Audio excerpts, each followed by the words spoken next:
All right, we're out here. For those of you guys that are watching this after the fact, we're out here at Vilano Beach with Charles, subscriber of mine. We're out here fishing. It's been kind of a slow day, honestly. Not a whole lot going on. No big bites on the big rod, and all up and down the beach. Like, we got people all up and down the beach. They haven't really been catching anything, so we're just waiting. I caught one small pompano this morning. It was like 9 inches at the fork, so unfortunately couldn't keep it. But yeah, I've been looking all up and down. Do you live in Jacksonville? Yes, I live in Jacksonville. But yeah, we've been looking all up and down the beach, looking at other people fishing and whatnot, and no one's really been catching anything. So it's just been a slow morning. The water is super clear. I'm going to show you guys this real quick. There's actually fish in the waves. Let's see if I can get it. You're going to want to watch the waves right as it crests, and you'll see like mullet, like shadows of mullet in the, let's see if it'll happen here. Come on, where are you? There they are.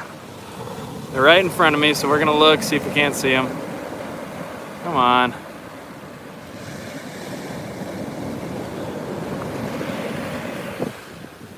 Oh, of course, oh, there they are. They're right there. A whole bunch, there's a big school of them, like right there.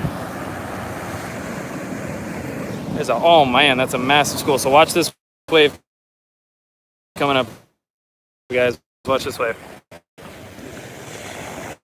Of course, I covered it right as it happened. Oh well. Helicopter. But Matt, to answer your question, I'm actually out fishing with a subscriber right now. Again, I've invited people before. I did a meetup. I gave everyone like a month's notice, and no one showed up. Let's see. Hi, guy, new to Jacksonville, looking for a good place to fish. Love your show. Thank you, Clifford. Appreciate it, man. Yes, saltwater fishing. Mickler's Beach, Jacksonville Beach, Vilano Beach. You got the St. Augustine Beach. You can do the Vilano Pier, the Jacksonville Pier, anything like that. Yeah, it's been a super slow day. I've been using fish bites mostly. Let's see, where's the ones I've been using? No, that's not it. Where's my bag? I don't know where my bag went. What about bass fishing? Not a huge fan of bass fishing. It's just, in my opinion, it's stale. I know that's not everyone's opinion, but in my opinion, it's just kind of stale. There's not a lot going on. Not that I don't do it or I won't do it again in the future, but it's not my first priority. So if I've only got, one day to fish a week, which is what I'm looking at now, I'm not going to spend it bass fishing. I'm going to spend it saltwater fishing. Yes, I've tried that boat ramp, and we're actually going there, or we're going near there this Saturday. There's a bunch of us headed out.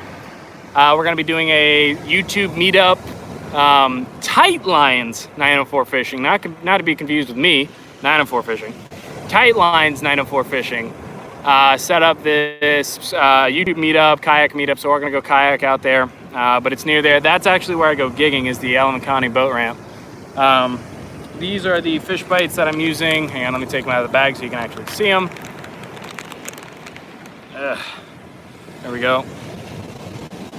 So that's what we're working with there. The water is super, super clean right now. Scale of 1 to 10, 1 being chocolate, milk, 10 being Bahama, crystal clear water, 20-foot visibility. I would put it at a solid probably 6. It looks pretty good, honestly. It looks really good out here right now.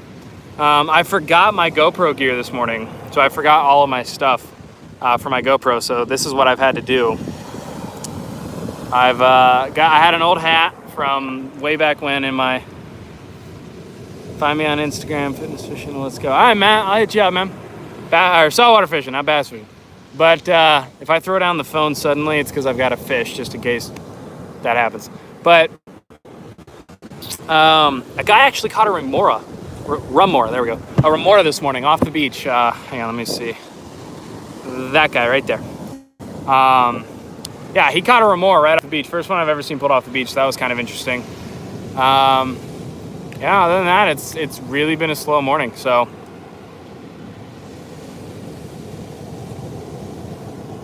staying hydrated, always important. There's only like four groups of us out here fishing. Best spot for pinfish. When you're heading to the Fort George Inlet, just after, like just before you get to the Heckscher Drive, like if you're going northbound on Heckscher Drive, before you get to the turnoff for whatever that camping place is out there, I can't think of it. Something with an H. I can't think of the name. Anyways, before you get there, there's a little turnoff right after a bridge. They've just done a bunch of construction there. There's like a little side creek right there. I have caught a ton of pinfish there. You just need like a size 6 hook and like the smallest piece of shrimp you can cut with your knife. And that'll net you a bunch of pinfish, which are pretty good live bait on a popping cork. But yeah, overall, like I said, not much going on. If anybody else is out fishing right now, Huguenot, thank you, Jimmy. Could not think of it. Yes, Huguenot. Before the turnoff for Huguenot, right after you cross that bridge, there's a little turnoff, like there's a little side, is that him?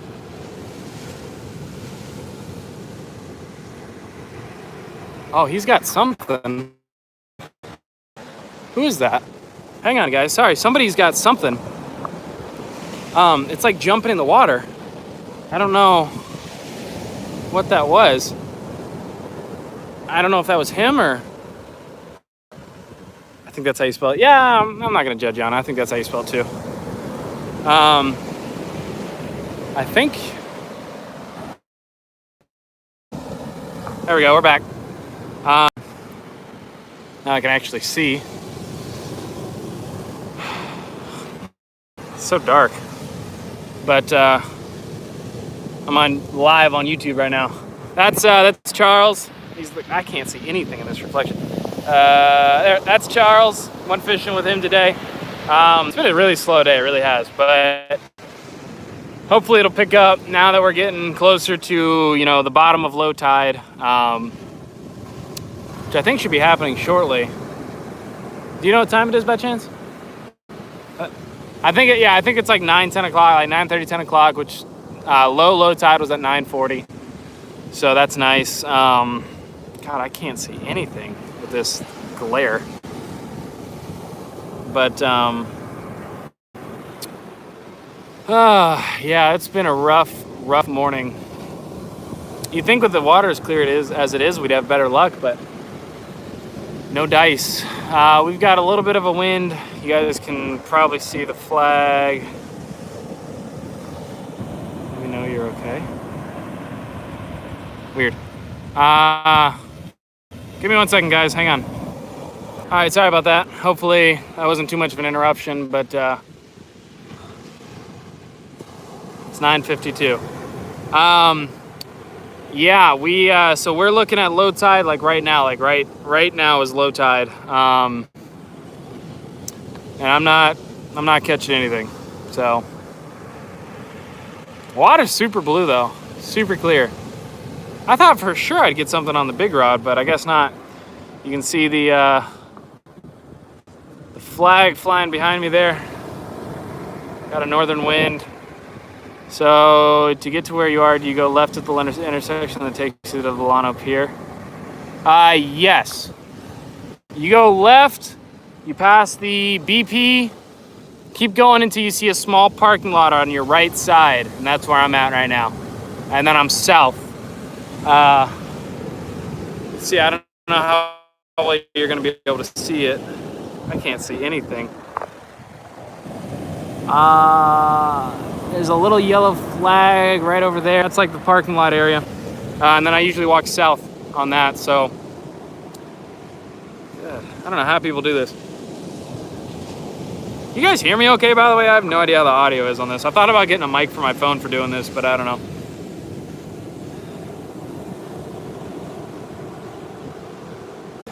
Yeah, any questions, you guys fire them off. I guess I can go over, what rods and reels I've got. Audio is good. Awesome. So we're gonna check out what we're looking at here. Start with the first one. Loud and clear. Sweet. All right, so this is Cask King Braden saltwater. It's holding up pretty. You guys probably can't see that. Penn Baymaster, 7 foot. Not ideal for the surf, but because it's a conventional reel, I'm able to lob it out there just as far as I can with my other reels. This one, I don't know what's happening. It's spinning. Hopefully we're still live. Anyways, this is the rod that I suggest to people that want to get started surf fishing because it's only 20 bucks at like Dick's Sporting Goods, Academy, Walmart. So it's a great. Am I still live? Okay, there it is. Now we're back. Okay, sorry. It was cutting in and out a lot, so I didn't know what you guys were seeing or weren't seeing. Anyways.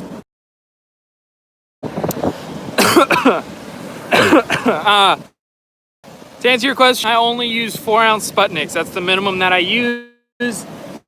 I go all the way up to a 6-ounce Sputnik. It's not paired on. This is a Daiwa BG8000. You can see right there. And then I've got that paired on a Penn Prevail 12 foot. So this is my only 12-foot rod right there. But yeah, that's what we're looking at. It's cutting out a lot, man. Yeah, sorry, I don't know what's happening there. Hopefully my connection improves and it gets better, but I'll do what I can, sorry. But that's what we're looking at. For tackle, I'll go over what I use for tackle and whatnot. Tackle purposes. Here for bait, the mullet. I got a bunch of finger mullet today in the cast net, so I'm definitely gonna be taking those home. Vacuum seal, got shrimp as well. Drinks, of course, ice, whole 9 yards. It's all good, just letting you know. Appreciate it, Jimmy. That guy's got another, what is that? He got something over there.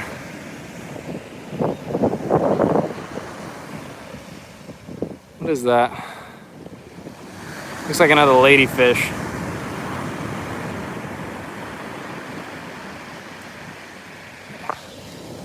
Yeah, another ladyfish. That's a good sized ladyfish. Good Lord. Wow. Okay. So then for tackle, this is what I've got here. This is my destroyed tackle bag I've got. I always keep a long tape measure with me, 25 feet. I'm never going to get anything that big, but it's always better safe than sorry, you know? So that's the tape measure that I carry with me. I've got a box for weights, a box for hooks, and then a box for all my camera stuff. By the way, you guys, these stickers that you see here, if you guys ever see me out and about, I always carry some with me. If you guys ever want one, just, you know, walk up and ask, you know, strike up a conversation. I got no problem with that. Always fun. And then the top of my destroyed tackle bag here, got sunblock, of course, always vital. I've got wire, I've got barrel swivels, I've got reel lube, I've got all kinds of stuff, fish grips, additional weights, all kinds of stuff. It's kind of destroyed right now. I really need to organize it and throw out a bunch of stuff, but it's been a while, and I never like, you know, throwing any of my stuff away on the beach for, you know, obvious reasons. But like, this is an example of one of the rigs that I use here. This is, I want to say 5 ounce. 4 ounce, I think, maybe? I don't know. Yeah, 4 ounce. So this is 4 ounce. So this is an example of one of the weights that I use. I don't buy the Sputnik rigs that have the beads. I buy the ones that have the little tubes on them.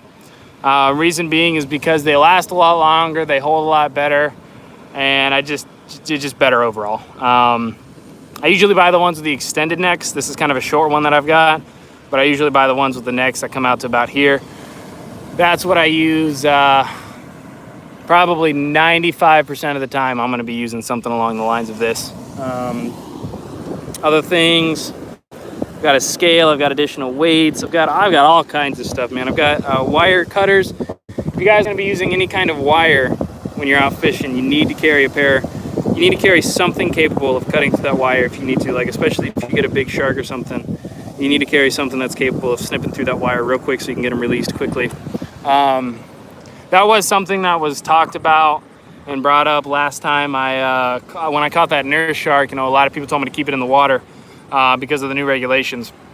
under the new regulations in Florida, so long as it is not a prohibited species, and there's a whole list of prohibited species, so long as it's not a prohibited species, you can remove it from the water.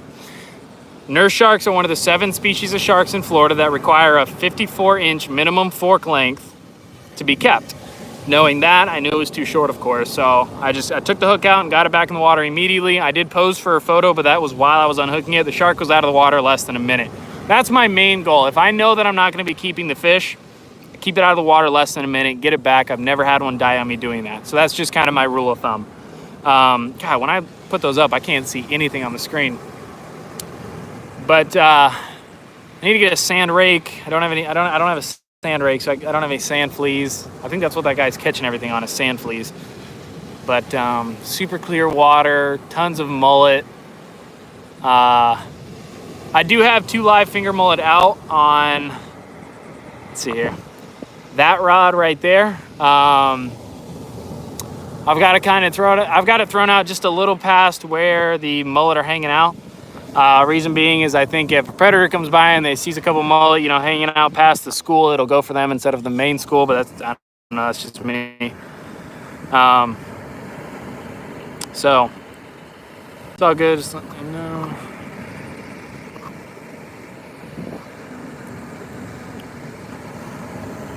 So yeah, other than that, I hope everyone's having better luck elsewhere with their fishing, because it has been a rough morning for me here. I'm thinking about maybe cutting up some finger mullet for bait, using that for bait instead of like whole finger mullet. I mean, they're not that big. They're only probably 4 inches long. Haven't seen anything tearing up the bait pods. No tarpon sighted, no sharks, no nothing. No jacks. Wish I was fishing. I feel that, man. That's why I'm trying to go live. Wait a minute. Is that something? Wait a minute. Is that something on that rod right there, that orange one? Did that just go down?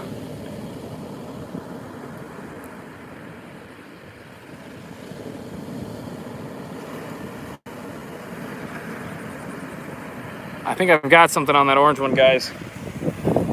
I'm gonna try to set this up so you guys can watch. Maybe, I don't know. Yeah, I'm gonna go reel this in. If I have something, I'll come show the camera.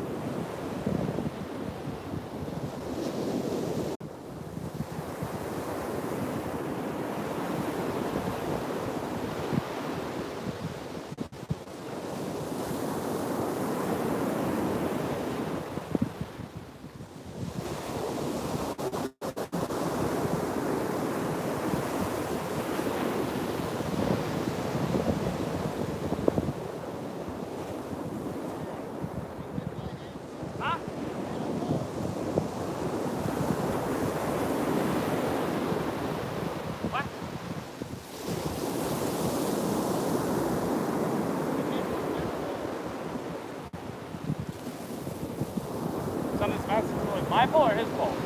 Oh, okay.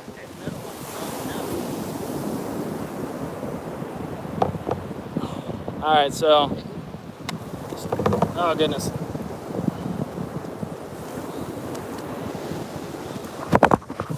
All right, so, hey guys, saw it live. That's like the first fish I've caught. He's not quite big enough to keep. I like him a little bigger than that, just so they get a little more meaty. We'll go ahead and toss him back.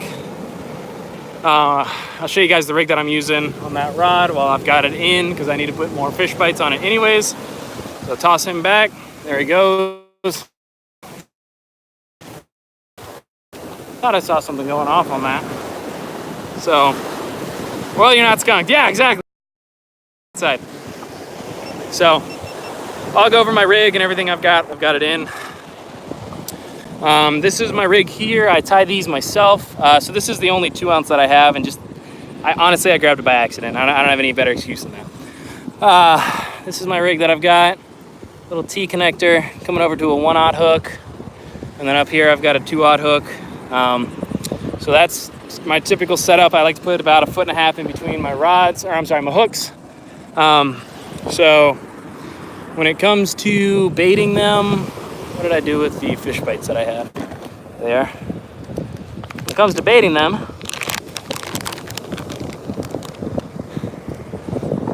I'll show you guys what I do. Here's my bait knife. I jumbled everything up. Now it's all over the place.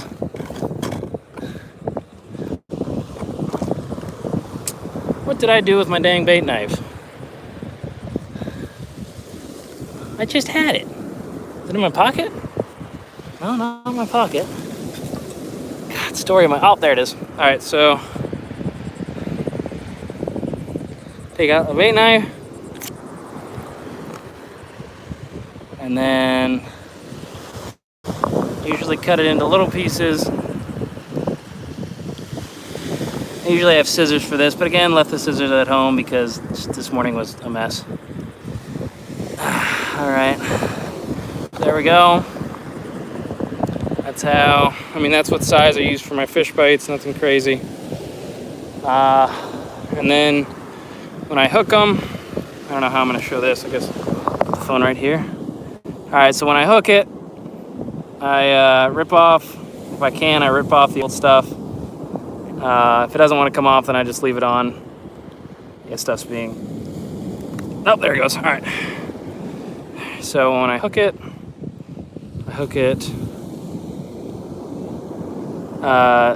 right through the tip there, just like that. So that's how I do my fish bites. I do the same thing on the top one. I won't be able to show you that one because it's not within camera range. But there we go. All right, so that is my finished rig. Fish bites, and then for these, again, sandy, I know, but you just flip these right back up, and then they hold just like that. And what it does is when it gets down to the bottom, when you cast it out, it gets stuck in the sand like that, it pulls, and then when you yank on it, you know, and you reel it in, these flip out and you reel it right in, but it'll hold your spot better than anything else.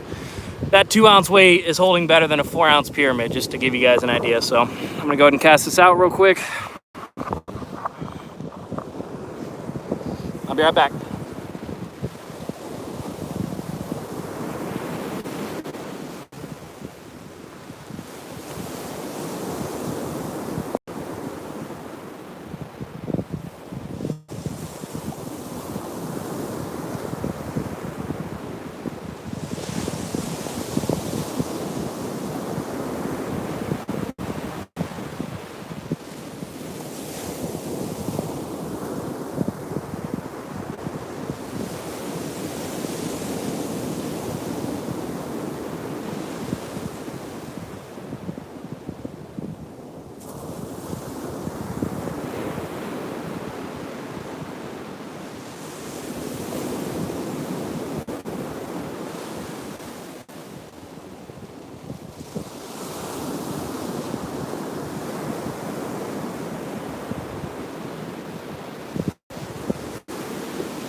Let's see here. Anybody say anything? Nope. All right. Oops. There we go.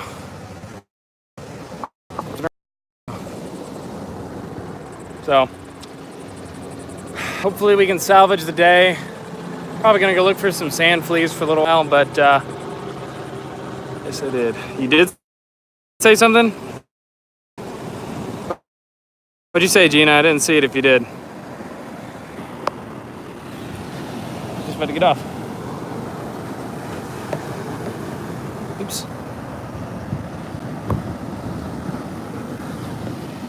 What do I do with my drink? Oh, God! Oh, there. Don't give up on me now, cooler.